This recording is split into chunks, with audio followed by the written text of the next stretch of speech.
Hi friends, welcome to the weekly indirect ads. So this week we will be discussing the outcomes of the 43rd GST Council meeting that just concluded this Friday. So in this GST Council meeting, the Council has broadly discussed three aspects. One, what are the recommendations in connection to the pandemic reliefs that has to be given? Two, what are the trade facilitation measures that the Council has recommended? And three, certain clarifications regarding the supply of goods or services. So in this video, we will be covering the reliefs related to pandemic and the trade facilitation measures. However, with regard to the clarification on goods or services, it will not be covered in this video. Reason being, we would also like to look at the notifications or circulars that follow and probably take a next video to discuss that. And we will only focus on the pandemic and trade facilitation measures in this video. So first, let us discuss the pandemic related reliefs. As a COVID-19 relief measure, a number of specified COVID-19 related goods such as medical oxygen, oxygen concentrators and other oxygen storage and transportation equipment, certain diagnostic marker test kits and COVID-19 vaccines etc. have been recommended for full exemption from IGST even if imported on payment basis for donating to the government or on recommendation of state authority to any relief agency. So it is to be noted that these items are already exempt from basic customs duty, my friends. So this recommendation is a full exemption on IGST that is being put forth. However, when we discuss or when we say that even if imported on payment basis, the importance of this is there was already an ad hoc order given in the customs where the ad hoc order has already put a condition that if these kind of COVID related goods are imported on free of cost basis from abroad and it is going to be distributed of again free of cost within India as a donation to the government or on the direction of state authority, then IGST is exempt. Now the recommendation put forth by the 43rd GST Council meeting is that however if the import is on free of cost basis or even if it is on payment basis, regardless of that the IGST will be fully exempt. So this is again a welcome measure to avoid certain hardships when it is being imported either on free of cost or payment basis. Regardless of that, IGST will be fully exempted provided it is being donated to the government or to any relief agency on the direction of the state government. So as I said, basic customs duty was already exempt for it and IGST is also being fully exempted, and this exemption will be proposed to be applicable until 31st August 2021. Further, in view of the rising black fungus cases in India, the above exemption from IGST has also been extended to amphotericin B, which is used in connection to the curation of black fungus disease. As regards the individual items, it was decided to constitute a GOM, a group of ministers, to go in further detail to understand what other more items have to be covered in the exemption lists, and the GOM is going to work and submit its report by 8th June 2021, based on which further items will also be proposed for exemption from IGST. So now that was the pandemic related reliefs that has been recommended by the GST Council meeting.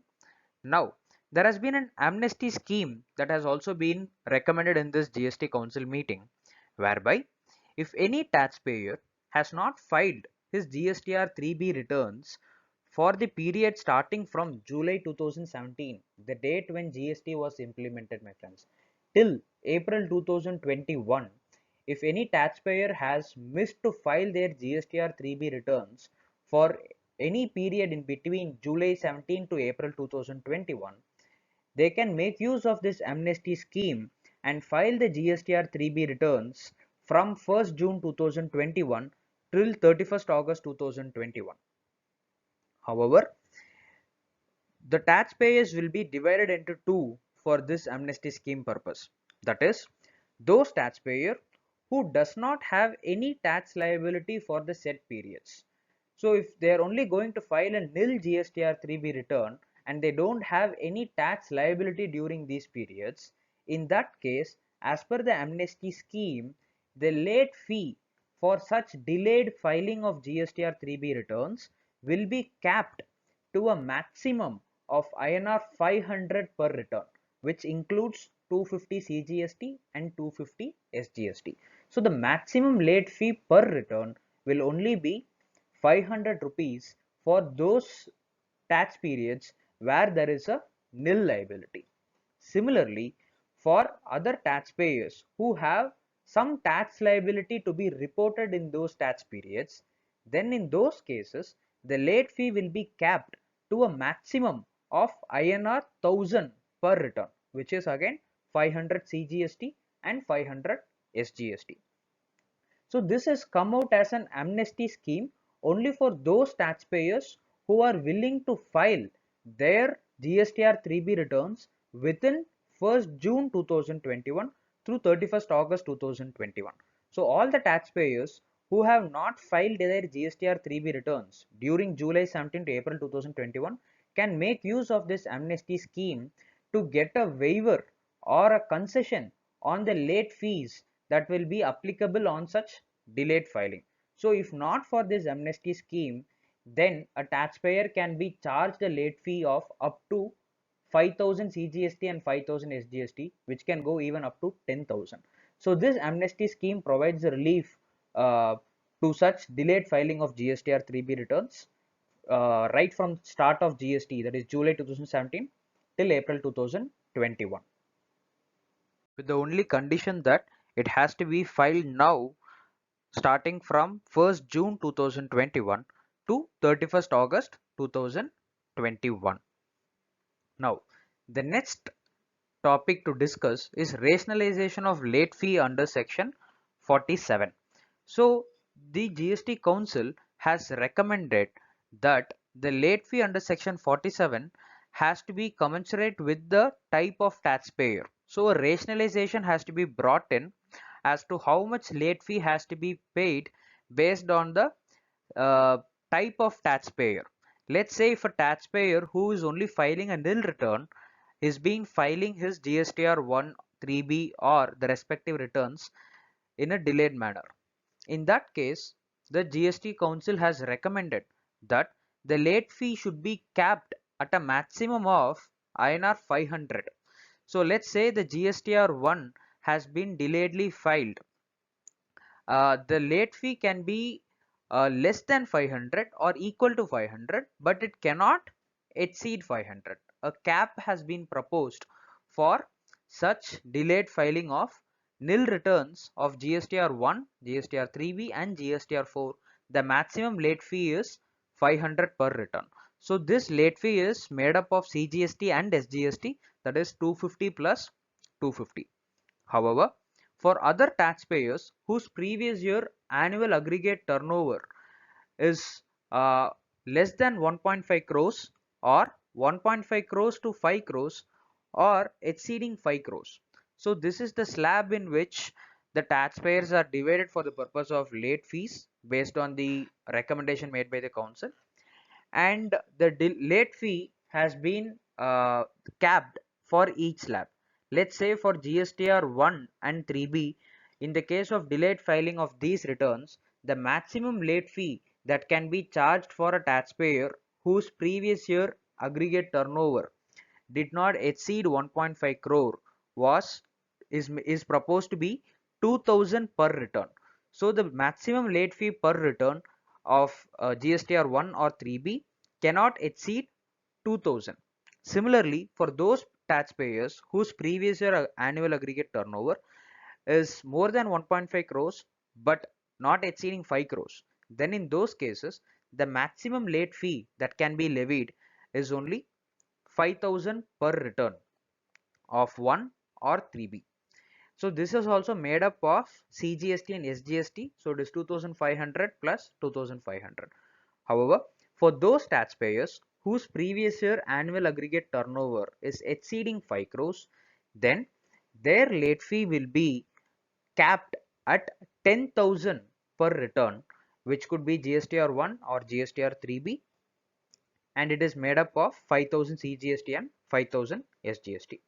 However, with regard to GSTR 4, the late fee is capped at 2000 per return, and this does not depend on any previous year slab. It is a cap for the GSTR 4 return per se, that it cannot exceed 2000 per return.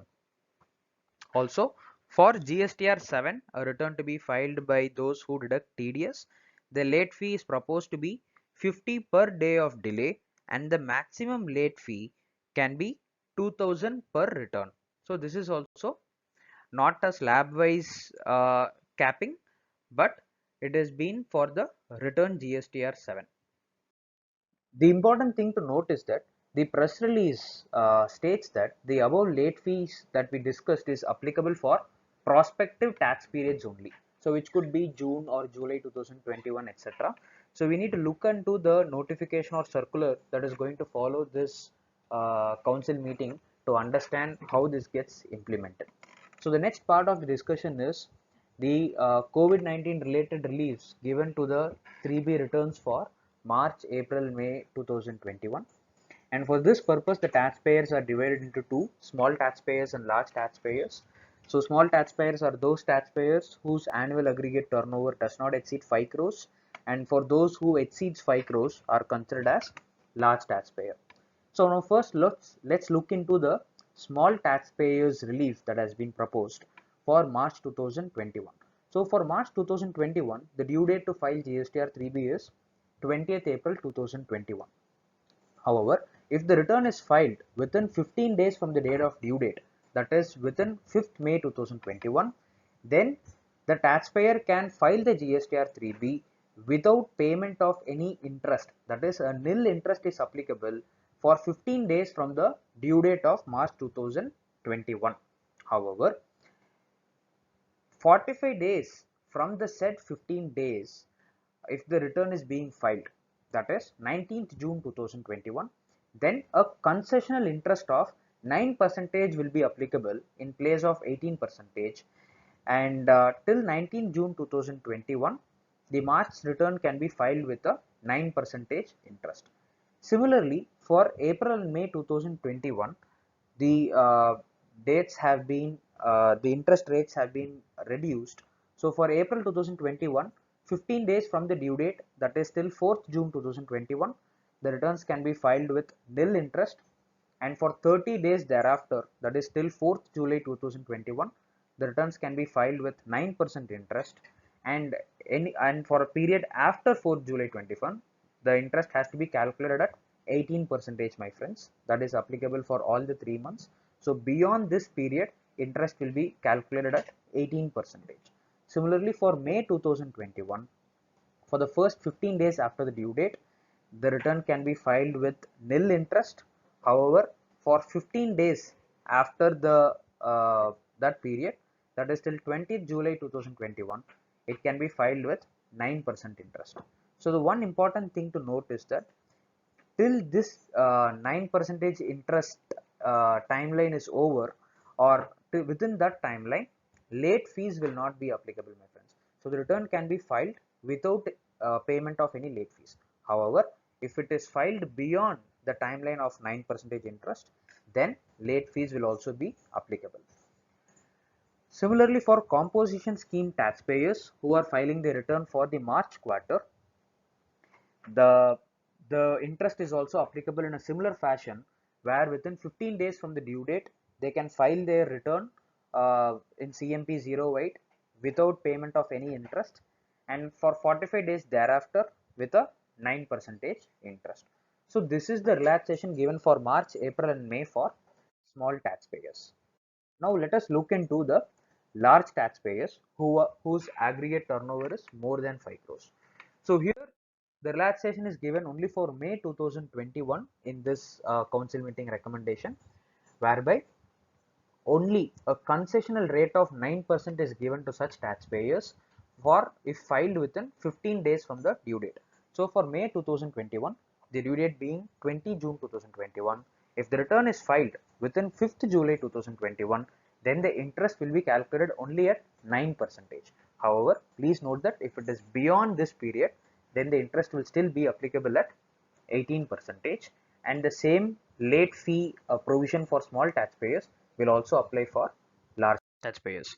The other COVID-19 related reliefs that were provided were the GSTR 1 or IFF facility has been extended for May 2021 by another 15 days, and the GSTR 4, an annual return to be filed by the composition taxpayers for the financial year 2021, is extended to 31st July 2021, and the ITC 04 to be filed for job work for the quarter ending March 2021 is extended till 30th June 2021, and the application of Rule 36(4), this is an important recommendation given by the council, that for the application of Rule 36(4), which says that the ITC availed should not exceed more than 5% of what is reflected in the GSTR 2A. This can be applied on a cumulative basis for the month of April, May and June. So in each of the month, if the tax availed in 3B exceeds uh, than what is eligible under 36(4), but in the June month return, all put together, the taxpayer has taken care of Rule 36(4) on a block of April, May and June. He has taken care in the June month return that he is filing, then that is more than sufficient, and that will be in compliant of Rule 36(4). Also, uh, the council has recommended to use EVC instead of digital DSC, digital signature certificate, till 31st August 2021 for the returns filed by companies. So the other relaxation in time limit in general that is being given by the council is any act or any action that has to be done by an authority or by any person under the GST Act, and if that timeline falls within the period 15th April 2021 to 29th June 2021, then such time period will be deemed to be extended till 30th June 2021. So any order to be given by the authority or any application to be made by any person, if the time period falls within 15th April to 29th June, then it can be considered to be extended till 30th June 2021. However, it is subject to some exceptions, and again we need to look into the circulars that is going to follow the council. This is a very important recommendation or clarification given by the GST Council. So the amendments that were proposed through the Finance Act 2021 in section 35 and 44 with regard to GSTR 9C has been clarified by the council that Form GSTR 9C, the reconciliation statement between the audited financials and GST returns, can be self-certified by the taxpayer instead of getting certified by the chartered accountants, and this change shall apply for the annual return starting from financial year 2020-21 itself.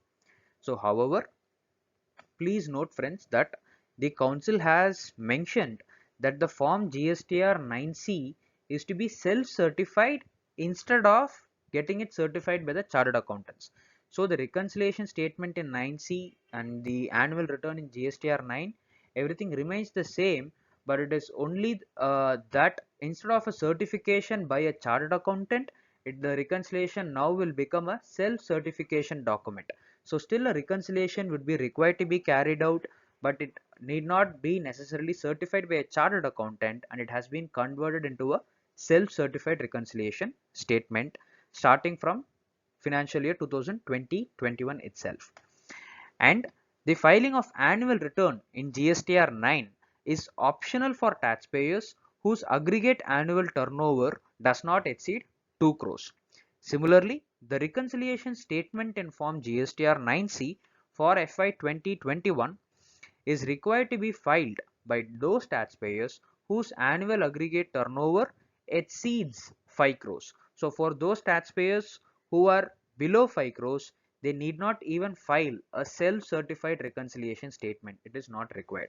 However, if the aggregate turnover exceeds 5 crores, then a self-certified reconciliation statement is mandatory for the financial year 2020-21.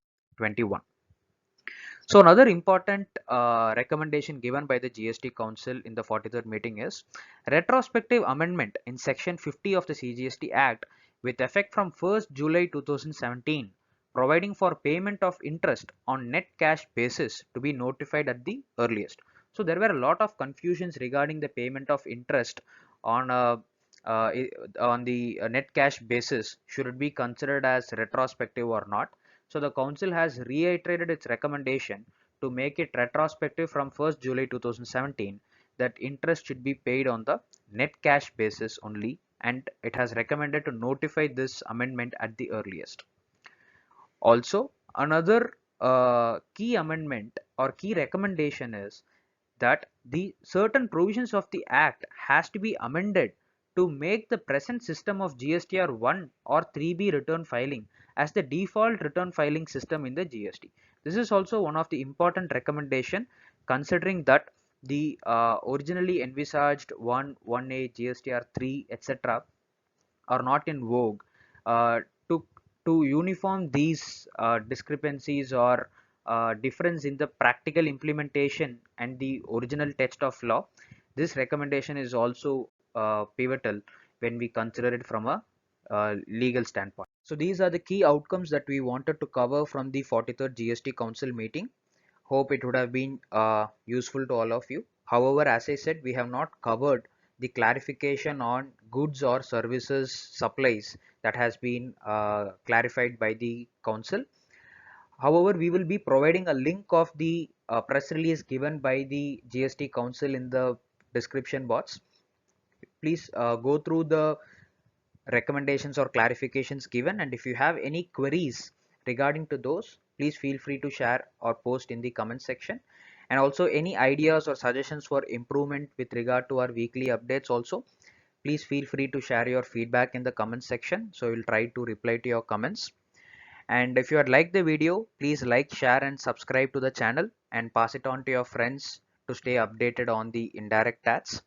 So let us meet on the next week's video on weekly indirect tax updates. So until then, thank you all. Stay connected, stay safe. Thank you.